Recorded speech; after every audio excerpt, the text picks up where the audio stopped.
Saludos, amigas, amigos, bienvenidos a su podcast Despolarizados. Como saben, esto es una transmisión que hacemos a través del Instagram TV de Unión por Venezuela los días miércoles a las 8 de la noche, con reposición los días jueves a las 2 de la tarde a través de las redes sociales de Punto de Corte. Y como sabrán, las últimas horas han sido movidas a nivel noticioso, sobre todo en el acontecer político, por la designación del nuevo Consejo Nacional Electoral.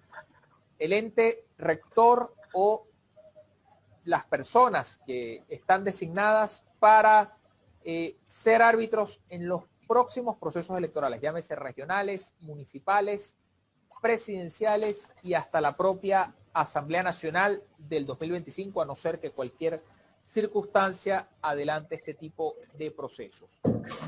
Para eso nos acompaña el día de hoy León Arizmendi. Él es profesor universitario y además rector suplente designado para esta titánica tarea que les toca a él, a Roberto Picón, a Enrique Márquez, a Francisco Martínez y a otra persona más que no me viene el nombre, me disculpa, sé que es una dama. Pero bueno, lo primero que quiero empezar es leer un mensaje del profesor Juan Manuel Trac, que dice lo siguiente: en Venezuela no existe legitimidad democrática de ningún poder. La de la Asamblea Nacional 2015 se terminó en el 2020. No esperen legitimidad donde eso no existe.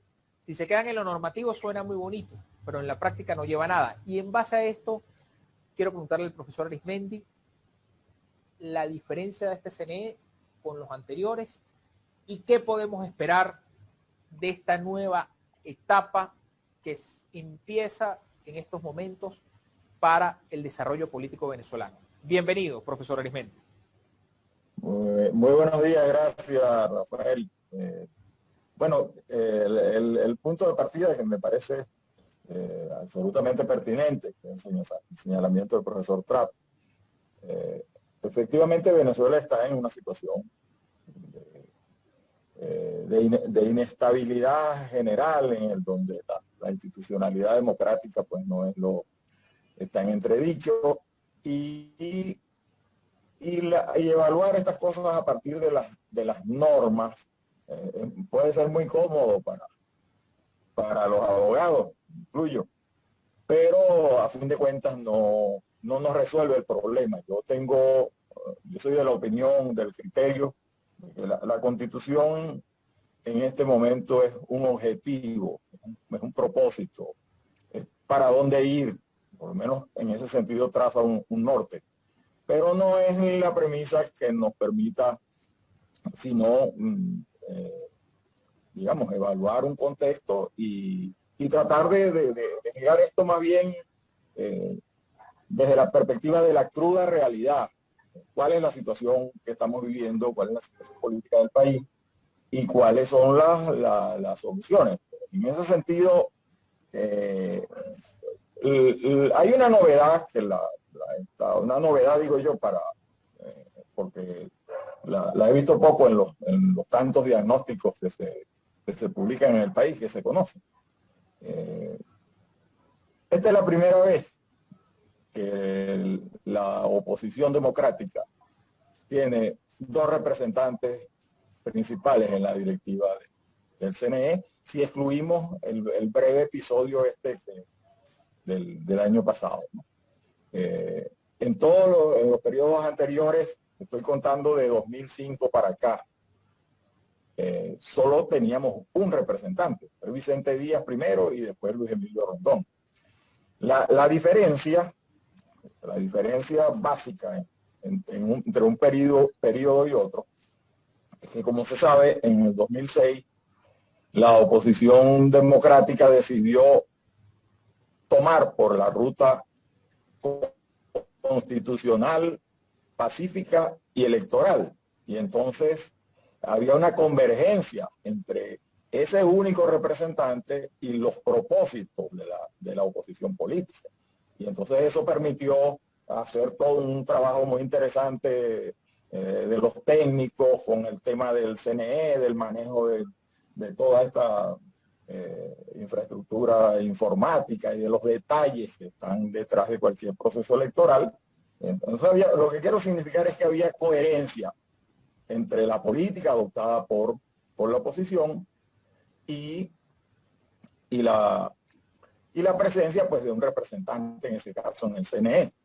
La diferencia con esta es que desde el 2016 para acá hubo unos cambios en la estrategia opositora, se ha ido acentuando un divorcio con el tema electoral. No entremos a hacer mayores consideraciones sobre las razones que también son conocidas, y entonces se fortaleció una tesis que se había construido alrededor del CNE, de lo que el CNE era, porque uno de sus epicentros fue la abstención de 2005, porque entonces se creó la matriz según la cual en el Consejo Nacional Electoral volteaban los resultados y esta cosa. Eso revivió en los últimos años. Y entonces se han hecho una cantidad de exigencias a propósito de cómo debería constituirse el CNE, que se convierten, a mi juicio, más bien en una especie de callejón sin salida.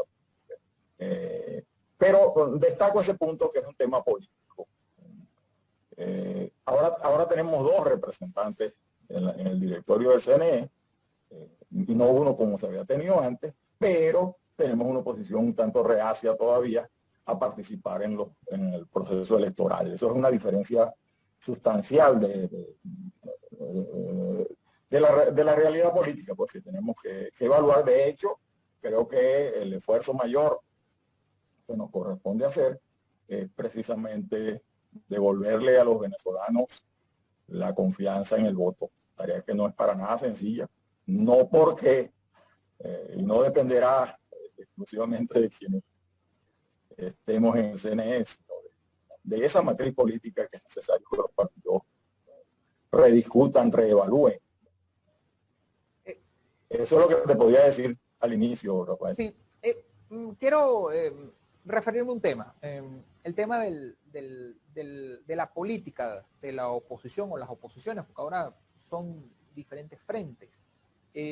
Por un lado, vamos a decir la oposición, vamos a decir más oficial o la reconocida de alguna manera por amplios sectores, sobre todo la comunidad internacional, ha establecido que este CNE es una designación unilateral del gobierno, pero cuando uno averigua en el fondo, ve que por lo menos los representantes de la oposición han salido de amplios sectores sociales, llámese el caso del Foro Cívico, que es el caso tuyo, el caso del propio Francisco Martínez, el de Enrique Márquez, creo que viene de la sociedad civil, más no de ese sector del Foro Cívico. Pareciera, a mi juicio, que hubiera como una campaña de descrédito por parte de sectores políticos hacia estos sectores de la sociedad civil que han asumido un esfuerzo por lograr rescatar la institucionalidad del voto. Y yo pregunto, ¿cuál es la labor que les toca a ustedes de cara a convencer a este sector de la oposición que es necesario retomar esta ruta para entablar no solo encuentros, sino también lograr los acuerdos necesarios que reclama la sociedad en los actuales momentos? Bueno, creo que hay un tema general, vuelvo al tema, al punto. En Venezuela la antipolítica se ha hecho protuberante, demasiado, y en las redes sociales pesa muchísimo.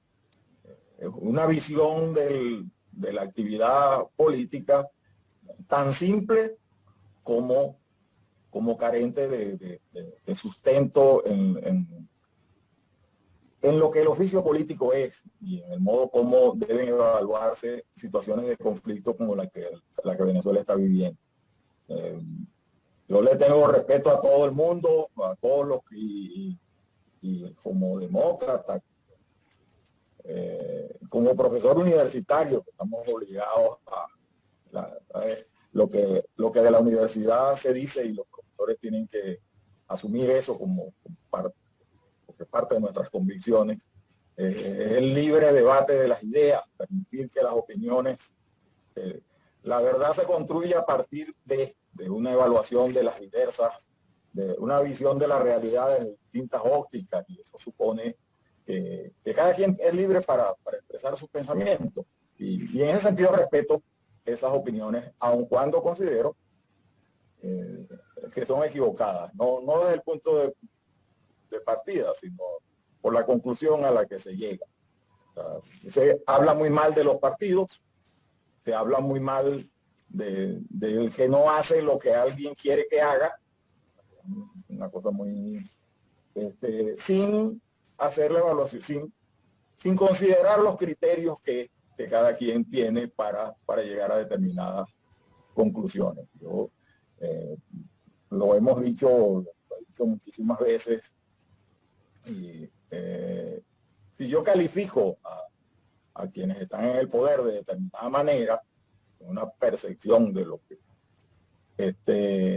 entonces, bueno, parece un contrasentido exigirle que se comporten como el concepto del que parto niega.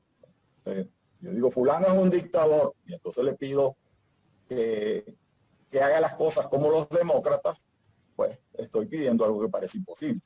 Entonces, yo estoy en la idea no de ignorar, porque repito, respeto esas opiniones, sino de solicitar que se respeten también las opiniones de los demás. Y en ese sentido, el camino de la reinstitucionalización del país lleva implícito, porque hemos dicho y todo el mundo está de acuerdo, o por lo menos de la boca para afuera, en que la solución, y es lo que dice la comunidad internacional está diciendo que se necesitan unas elecciones libres y justas. Bueno, yo estoy convencido que el camino para lograr unas elecciones libres y justas es participar en los procesos electorales, es crear a partir de esa participación fuerza, músculo crítico y una visión de la política que no sea tan simple. La política implica negociaciones, acuerdos, protestas, implica un conjunto y implica mucho participar en procesos electorales, porque para eso existen los partidos políticos. Y nosotros necesitamos no que los partidos desaparezcan, como parece pensar algunos, sino que los partidos se fortalezcan, o sea, que tengamos unos partidos fuertes, que puedan competir libremente, pero que se tengan arraigo real en el país profundo, no solo en las élites. Y bueno, el oficio político, y tú lo sabes, Rafael, implica precisamente esas aproximaciones, estar cerca de la gente, expresar los problemas de la gente. Lo que la gente le pide a un partido político, a un líder político, es que sea vocero de sus problemas. La idea de la representación política está asociada precisamente a eso. Se es vocero de otros. Para eso usted asumió el oficio político. Entonces, estar al margen de esos procesos a mí no me parece. Y lo que entiendo que todos tenemos planteado, por lo menos el enfoque de la sociedad civil de este asunto de la constitución del CNE, es abrir caminos, trazar, hacer un esfuerzo para que nos reencontremos con el voto y con la democracia de la manera más igualitaria posible, de la manera más democrática posible. Pero acentúo el tema posible, porque eso es parte de cómo interactúan las fuerzas políticas, y eso hay que mirarlo en términos estrictamente, en términos de la realidad, no de los deseos. Hay un tema que quiero aprovechar de abordar, sin ponerte en mayor compromiso ni aprieto, porque hablas del tema de los partidos políticos. Sabemos en estos momentos lo que la opinión pública piensa con respecto a los partidos políticos, pero además hay una situación con algunos de los partidos políticos, y es la judicialización a la cual han sido víctimas. Partidos que a través de sentencias judiciales se han designado directivas, han sido intervenidos, incluso se han cambiado siglas, se han cambiado nombres. En este caso, ¿cuál debería ser la labor del Poder Electoral para lograr reinstitucionalizar estas organizaciones políticas y acabar de alguna manera con una situación irregular en la cual, a la vista de todos, hay dos directivas dos representaciones y que eso puede ser un choque a la hora de que puedan lograr que, en este caso, ambas directivas decidan participar en un proceso electoral. Bueno, es que judicializar la política es precisamente quitarle su razón de ser. O sea, esto no es un problema de jueces, sino que es un problema estructural de la democracia, ¿no? A mí me parece todo eso que ha ocurrido con los partidos, unos episodios lamentables en medio de lo que hacen es reforzar la idea de que aquí las instituciones no funcionan. O sea, es como colocar en manos del Poder Judicial, en este caso, un asunto que no le concierne. Y creo que el Consejo Nacional Electoral tiene que hacer un esfuerzo, y en eso asumo que nos vamos a comprometer todos por devolverle su funcionalidad. Y la tarea del Consejo Nacional Electoral es facilitar la participación, que los partidos puedan dirimir ellos también libremente sus problemas internos. Entonces no les toca a ningún juez. Entonces,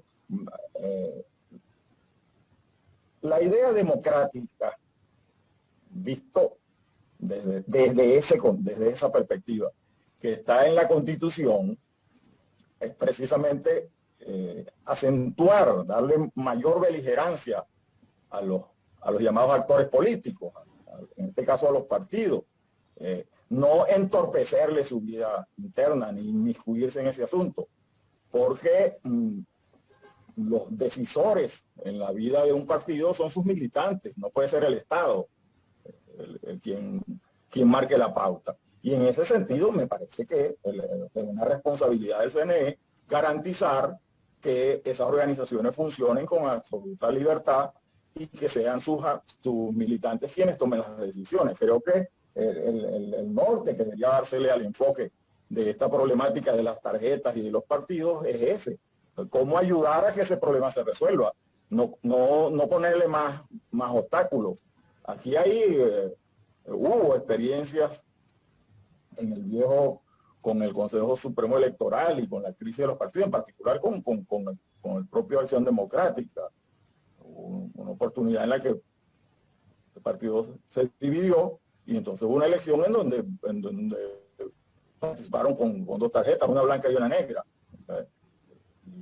Eso fue una solución democrática, el modo de determinar a quién le correspondía, a quién debía corresponderle las siglas de ese partido. Creo que habría que explorar fórmulas democráticas para dirimir ese problema y sacarlo de la pugna entre élites y peor aún, tener eso en manos del Poder Judicial.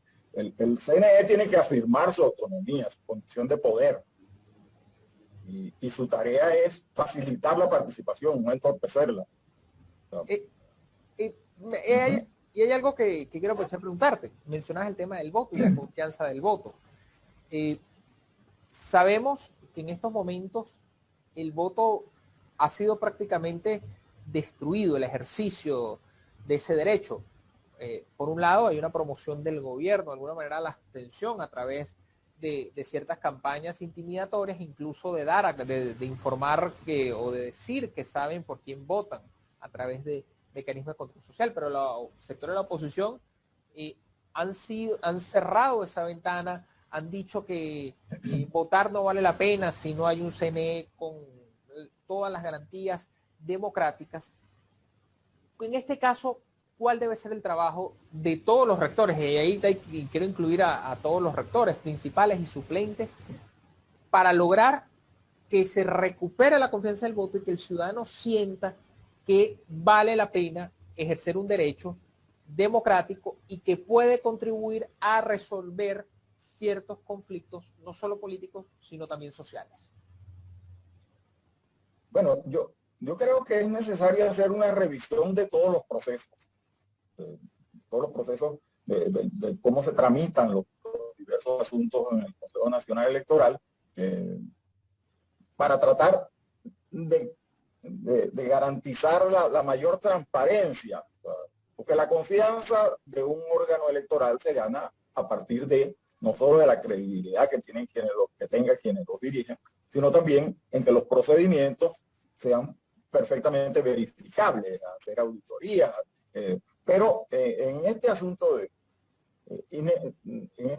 del voto puede ser cambiado y se hacen señalamientos sobre los mecanismos tecnológicos. Bueno, por un lado habría que hacer las auditorías internas y por otro lado habría que tener de quienes hacen esas objeciones también una posición comprensiva en el sentido de que tienen que evaluarse sobre los hechos. Yo, por ejemplo, creo que si el secreto del voto está en entredicho, eso habría que verificarlo en las mesas, que es donde se vota. Ahora, para evitar que alguien vea por quién votó otro, pues lo que habría que garantizar en principio es que haya testigos. O sea, testigos que presencien el acto electoral, que le den garantías a todo el mundo de que efectivamente su voto está siendo, digamos, que está sufragando de manera absolutamente secreta. Ahora, y las otras conjeturas sobre si hay otros modos para saber cómo votó alguien, serían temas tecnológicos, bueno, creo que es necesario someterlos a revisión, pero yo insistiría en que lo que debe garantizarse es que todo el mundo esté representado en las mesas electorales. Esa es la mejor, por lo menos en mis tiempos, Rafael, cuando yo mi participación electoral primaria, para llamarlo de alguna manera, la hice en el MIR, que era un partido relativamente pequeño, pero nosotros hacíamos un esfuerzo. En aquellos tiempos se hablaba mucho de que el acta mataba los votos. Bueno, entonces el esfuerzo nuestro era tener un testigo en cada mesa para evitar que los votos del MIR lo mataran con un acta. Bueno, creo que esa tarea sigue siendo la misma. O sea, eso de creer que vamos a tener a la brevedad un sistema electoral donde en las mesas haya unos santos, eso no tiene ningún asidero en la vida real.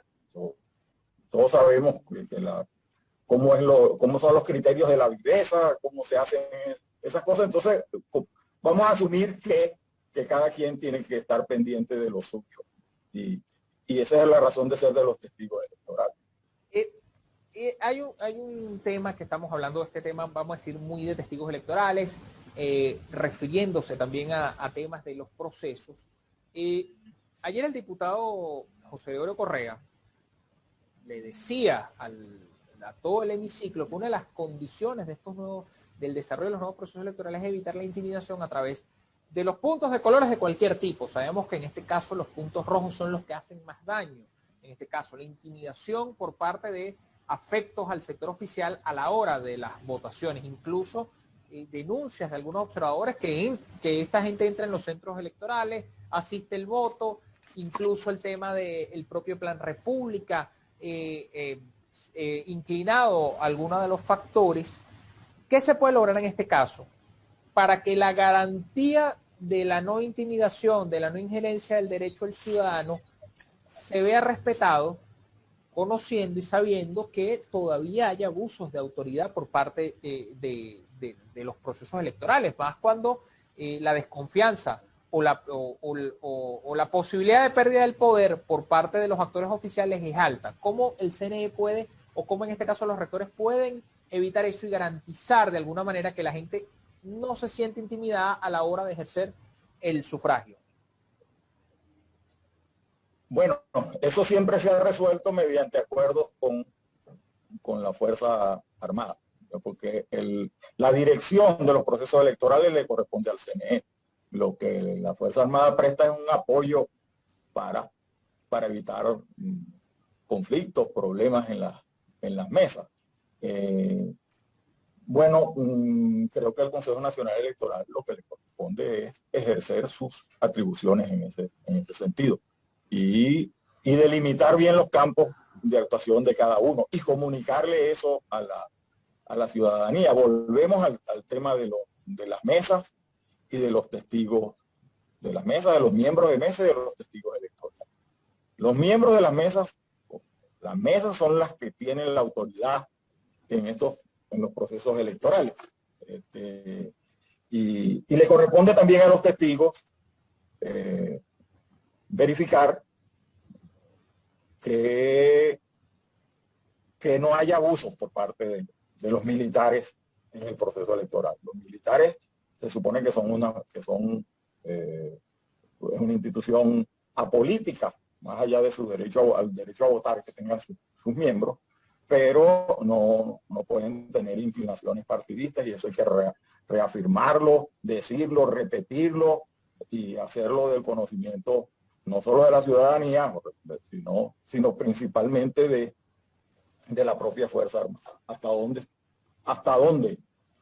¿Cuáles son los límites de su poder en un asunto que es absolutamente civil? Me refiero al acto electoral. Sí, correcto.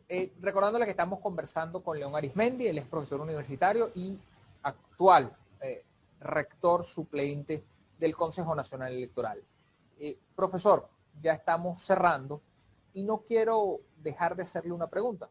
Fue la misma pregunta que le hice hace un mes a Roberto Picón, cuando todavía era, como dicen, aspirante a rector, o estaba postulado en ese momento por la sociedad civil a rector del CNI, y es el tema de las sanciones internacionales.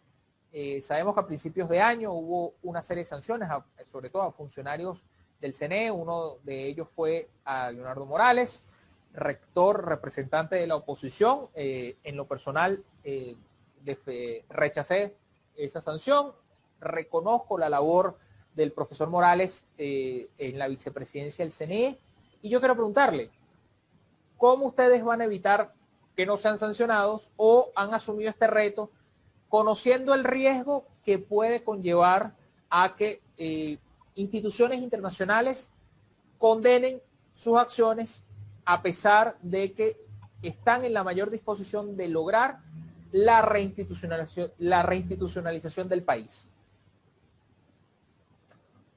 Bueno, Rafael, ahora que mencionas a Leonardo Morales, buen amigo, igual me parece un disparate eso de que a Leo se le pudiese sancionar